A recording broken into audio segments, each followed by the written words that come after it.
I am Andrew Huberman, and I'm a professor of neurobiology and ophthalmology at Stanford School of Medicine. And today we are going to talk about the benefits of cold and heat exposure. So when you put yourself into uncomfortably hot but still safe temperatures, a bunch of things happen. Your blood vessels, your arteries, and your capillaries all dilate. Your heart beats faster. It's a lot like exercise. This is heat. This is heat. So we're talking about deliberate heat. Sauna would be the best way to do that. Infrared saunas generally don't get hot enough. So when we're talking about sauna, we're talking about dry or wet sauna. So sometimes they have steam, sometimes they don't. What's a safe heat? What's a safe temperature for heat? If you're a fit person and you have the opportunity to get out if it really becomes excruciating, you don't have any, and you're not pregnant or you have any major health issues related to like blood pressure, you can do well to be in temperatures anywhere from 180 to 220. Wow, Fahrenheit. It's as hot as my coffee. Yeah, or you can come up to my sauna up the road with a cold bath next to it, and that one goes up to like 250, 260. Okay. If you want them to go hotter, you put the thermometer down. It has a trip thermometer. Put it down low because the heat rises, right? Okay. So 20 minutes in there, your heart rate goes up. You start releasing a molecule called dynorphin, which is the opposite of endorphin. It actually makes you feel miserable and agitated, and you want to get out. But when you get out, what happens for many hours and maybe even many days is that your ability to experience pleasure is elevated because it upregulates dopamine receptors and all the things that make the pleasure molecules more effective. So it's not, you don't want it to be so uncomfortably hot that you're miserable and dying in there or burning. You just, there's this moment where you're like, I really want to get out. And that's when you try and calm yourself, spend about 5 more minutes in there. Sweating is good for you too. And sweating is a skill, believe it or not. The more you sweat, the better you get at sweating. I'm really good at that. Some people are really good at it. Well, you guys are super active, right? Yeah. Like, I don't know the average age in here, but somewhere probably between 35 and 45, right? So everyone here is really fit. This is the time of year where I run into people I haven't seen in a while. And a lot of times you're just like, wow. You know, every decade that passes, I don't care if you're in your teens, 20s, 30s, 40s, 50s, every decade you're going to watch about a third of your friends die off or get into chronic illness. Damn. Except the ones that do the 5 things I described consistently. Now, if bad luck happens, right? You have genetic things related to Alzheimer's, cancer, et cetera. And again, doing those 5 things will reduce the probability of that stuff killing you, or will reduce the probability that, you know, you can deal with it more effectively. If you don't have access to a cold plunge or a heat sauna, is like a cold shower, hot shower? Yeah, the benefits of heat go beyond that. So for instance, if you get into the sauna once a week, and it's really hot and it feels like, whoa, I'm not used to this. We say you're not heat adapted. You are going to get enormous increases in growth hormone, up to 15-fold increases in growth hormone. We can talk more about growth hormone. Growth hormone isn't about like big muscles as much as it is about tissue repair, which includes brain tissue repair. It also includes cardiovascular fitness. It includes repair of small connective tissue, chronic injuries, this kind of thing. Heat after you work out is the best time. After you skate, in the evening, right? Or in the afternoon. That's the best time. It's probably good any time, but that's the ideal time. And then the other thing is that you get a bunch of increases in other hormones that have a long-lasting effect on just overall well-being. So a bunch of ways to access heat exposure. Let's just go with like the lowest budget first. If you have absolutely no access to sauna or to hot tub or hot bath or hot water, you can do like the wrestlers do, and you can wrap yourself in garbage bag plastics, throw on 2 hoodies, and go for a jog. Heat is heat. Okay? Was that Chris? Heat is heat. I'm not saying that's my preferred way to do it. The next would be hot bath. You could do hot bath. That's what I was going to ask. Don't do 220 hot baths. It's different when you're in air. But, get my tea, my kettle, keep pouring water. Don't burn yourself. Okay. So uncomfortable but safe temperature. Gotcha. I would say, now there's one exception to that, which is if you're a male who wants to conceive, keep in mind, if you get in the hot bath for 20 minutes, you're going to kill half your viable sperm. Now, it's also not a good form of contraception. Don't rely on that to avoid getting someone pregnant. Asterisk. Yeah, just be clear.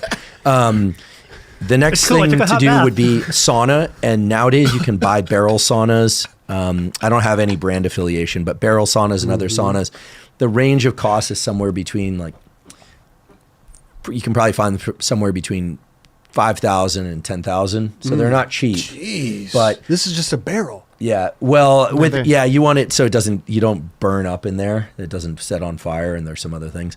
It's probably a good investment if you're really interested in your health. Mm-hmm. And,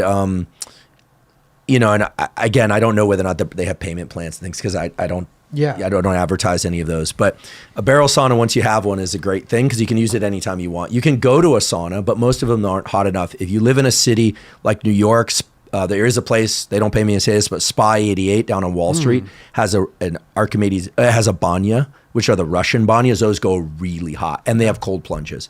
Is this the one that they're... Those barrel saunas. Yeah, Dundalk makes really good barrel saunas. So that's $3,500. There you go. So the prices have probably come down. There you go. But it's a lot of people, a majority of the people, they can't put that in their apartment. They can't, you know what I mean? Yeah. Like, right. Is there... So a hot bath would be your next best thing, or a hot tub. What about shower? Like a cold shower? Okay, with cold, you have more options. Yeah. With heat, just to kind of round that out, if you're in San Francisco, Archimedes Banya is great, but just note two things. It's in Hunters Point, so it's in the hard blocks of HP. And just eyes up. Be aware. Yeah. I mean, I used to go to high speed out there, right? Or Thrasher, and then all that's there. And yeah, I mean, you have to, it's good people live out there, but there's some hard blocks. Sure. Like, Sure. I mean, you're going to get robbed. No, I'm kidding. You might. But don't leave nothing in your car. And it's clothing optional at Archimedes Banya. One of the few ones where like people are walking around naked. Some people are in their clothing, some people are not. So just be aware before you get there. Cold is different. Yeah. So cold, the advantage of cold is that it's done safely, meaning not so cold that you're giving yourself frostbite. But you have a much bigger range with cold. Options for cold are cold shower. Yep. Save on your heating bill, right? You could do an ice bath. You could literally go buy some ice, put it in some cold water in your bath, get in.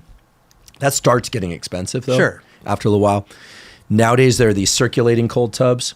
There are a couple of different ways to do that financially. There's a YouTube video that I saw of a guy who's like how to build your own cold plunge for about $1,500. And he, if you're handy and do a little carpentry, teaches you how to build one of those using like a feed trough. I think I saw the same one. So that's cool. I'm glad someone did that.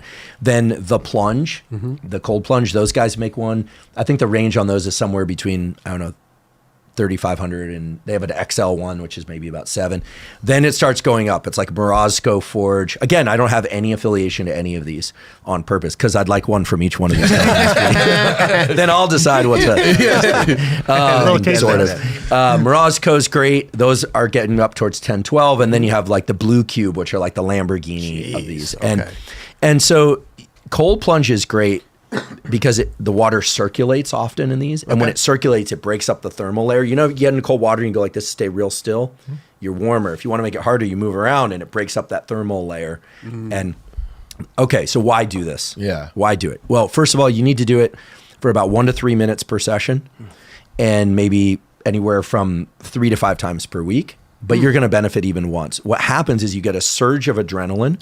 And then there's a study that was published in Humans, European Journal of Physiology, showing that you get an enormous increase in dopamine, which makes you feel great. But unlike a drug like cocaine or amphetamine or something, or like an energy drink where it's like a little bit of dopamine, but the effect on dopamine from the cold is very long lasting, 2 to 4, maybe even more hours. Okay. Yeah. I was sort of joking about energy drinks. Energy drinks will give you a surge in dopamine. If it has the right things in them, and again, I'm not advertising this. I don't get paid. I buy this. You're going to get a lot of sponsors. If it has low, I like these because if it doesn't have too much caffeine, and you sip your coffee slowly or whatever, or you take your nicotine slowly. I'm not suggesting nicotine can help you in certain cases, but it's the delivery device that usually kills you. But the increase in dopamine is really long lasting and it makes you alert. You feel good for hours and hours. So this morning I got into the cold plunge for 1 minute. Just got in there. I did not want to get in. But then you get out and you feel great most of the day. Like you survived. It's wild. It's really wild. The adrenaline, when you deliberately give yourself that adrenaline shot, it's really powerful. And I would say that you can't get that from things that you like. Like if you're like, oh, I can't wait to go skate this rail. Like maybe you like adrenaline, but it's the discomfort of I don't want to do this. You get in and then you get that wake up shot, like jumping in the ocean or cold water. The moment you start liking cold water means you're starting to get addicted to that in a healthy way. Maybe the railing is more an example of like a healthy addiction. Sure. If you make it. Could you just get in the shower and make it hot and then make it cold? Okay. Well, that was going to be my next question because like if we break this down into like, skateboarders, live in an apartment, like I don't know. I hear from skateboarders are like into the cold plunge and the. I'm just saying, like I don't have that, right? And in my place, like I think a good option for me to start with would be cold shower, hot shower. Perfect. So if I get in the cold shower, get up in the morning, right away. So Rogan, let's get the core temperature. Joe Rogan forces himself to get into the cold every morning for 3 minutes right off the bat. Right when he wakes up. That's what he does. But he's Joe, right? And for all his commitments and resources, he pushes himself really hard, and for sure, it makes you feel 10 times more motivated to do anything else because that's that they call them the catecholamines. It's dopamine, epinephrine, and norepinephrine. They're released in the body as a kind of a package of things that make you alert, motivated, all the things that you want, right? So I would say get up as soon as you can force yourself, take a cold shower. But wait a minute, we're looking at light first. We're drinking our coffee, no? Or you can just go straight to the cold, or you could do it after the light. I'm a sunlight first thing. I'm up and to the sunlight. How many minutes, if I take a cold shower, what are we looking at? If it's really cold, 1 minute, you're done. That's it. If it's not very cold, or you're finding that like, I can do 3 minutes, then 3 minutes. And then are we instantly turning on the hot water? Okay, so here's the thing. If you want to, because I like to end with warm or hot water because it just feels so good. You'll still get the dopamine increase. But there's a scientist out of Scandinavia. Her name is Susanna Soberg. She has really terrific work. In fact, I recommend people follow her on social media if they're interested in this kind of thing, heat and cold. Okay. She's done some great work showing what I call the Soberg principle. So in science, you're not allowed to name things after yourself. It's considered too egotistical, but it's kind to name things after other scientists. So I call this the Soberg principle, which is if you want to increase your metabolism, end with cold because it forces your body to heat up on its own. Okay. So you get out and you're like, you can still towel off. You can put your clothes on. You move about the day. Kind of like me with fast metabolism. Yeah, I mean, you don't have much body fat to lose. Unless you're hiding it all like under that sweatshirt. It's all in my ankles. Yeah, you don't have much body fat to lose, so I don't think you need the metabolic increase. So what I would recommend is that you do 1 minute to 3 minutes of cold, but like really uncomfortably cold. Okay. Like this sucks kind of cold. I really want to get out. And we'll talk a little bit more about this in a second. Okay. And then, hit the heat and warm up and put on your clothes and go. Because you were talking about like when you jump into the cold and then into the sauna and then back into the cold. I mean, like how am I heating myself up and getting the shower into a hot, like a kind of an uncomfortable hotness? No. You don't want to burn yourself with water. No, not burn, but really heat up I don't think you want to do that. It's a nice hot shower if you like hot showers, just for comfort. I mean, I'm not trying to be funny. Literally, like I'm wondering. Like tissue damage is real with heat. With cold, you can get away with a lot more. But of course, if you get into 28-degree water, you can burn all sorts of essential parts of your body with cold, right? So uncomfortable but safe. And so some people say, well, how cold? Well, you only need to be in the cold for 60 seconds if it's 40-degree water. If it's 60, so some people, their showers won't go that cold. Right. Then what you want to do is make it that really annoyingly not hot enough feeling and stay in there about 5 minutes. Because I'm just imagining, like, this is what I would start with or start to do. I'm just imagining a lot of people listening to this are like, oh, yeah, I'm with Chris. I could just jump in the shower, cold. Like, I'm not going to go in and buy a cold plunge or go buy ice and all the, And it's a budget thing. I mean, listen, $5,000 is sure. $5,000. I mean, I'm not being blasé about that. The cold shower is a real... It's a starter kit, right? Like you could... And you know what? Some people just stick with that. Okay. Because you want to create the lowest number of barriers possible to doing something every day. So that's like sunlight, beeline for sunlight. Or I usually, if you want to know the order that I do, I get up, I probably use the bathroom, but I get some water. I want to hydrate. Sometimes I do put Element in it. Yes, they're a podcast sponsor, but yeah. but sometimes I'll do that. Sometimes I'll just have water. Okay. And then I'll go outside and get some sunlight. No sunglasses. Admittedly, sometimes I'll post on social media or look at social media. Then I go in and I never want to get into the cold. I never want to get You into have to the cold. force yourself. That's why I do a minute to 3 minutes cold shower or a minute to 3 minutes in the cold plunge. Because I do happen to have a cold plunge. Once you've done that, the rest of your day will just domino into a series of better things, just because of the elevation in mood, motivation, metabolism, and all those kinds of things. You also might find It's like ripping that a Band-Aid off. aches and pains, like that, it will reduce inflammation and it will speed the recovery of different injuries. Now, there's a little bit of debate nowadays. People are like, oh, should you go in the cold immediately after weightlifting or something? If you're weightlifting to get big, like Beeble big, don't get into the cold plunge in the 8 hours after you weight train, because it reduces inflammation, and inflammation is part of the stimulus that creates You're that breaking up growth. muscles. Yeah. Yeah.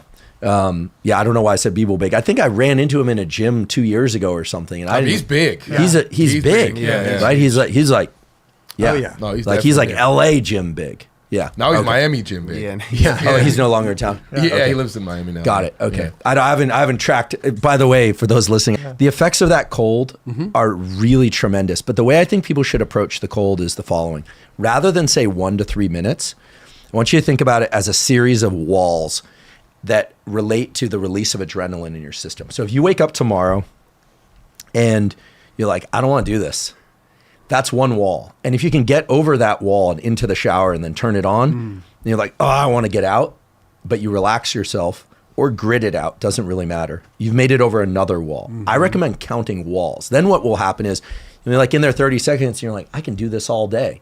But that next wall will come, you go over the next one. So I would say go 3 to 5 walls. Okay. That's the way to think about it, rather than for time, because in the real gift of deliberate cold exposure is that in real life, you're going to get those walls of adrenaline, and it's the same mechanism, and you'll start to recognize it as, like this completely sucks. I want to get out of this environment. I'm just going to get through this wall. And then another and another. And so what happens is you're able to translate a practice that, yes, it reduces inflammation, increases metabolism, increases dopamine, catecholamines, and so forth. But it's the same underlying mechanism as you want to try something and you're scared. The wall is to like just ride up to it. That's Right. wall number one. The next one is just bump up there and then jump off.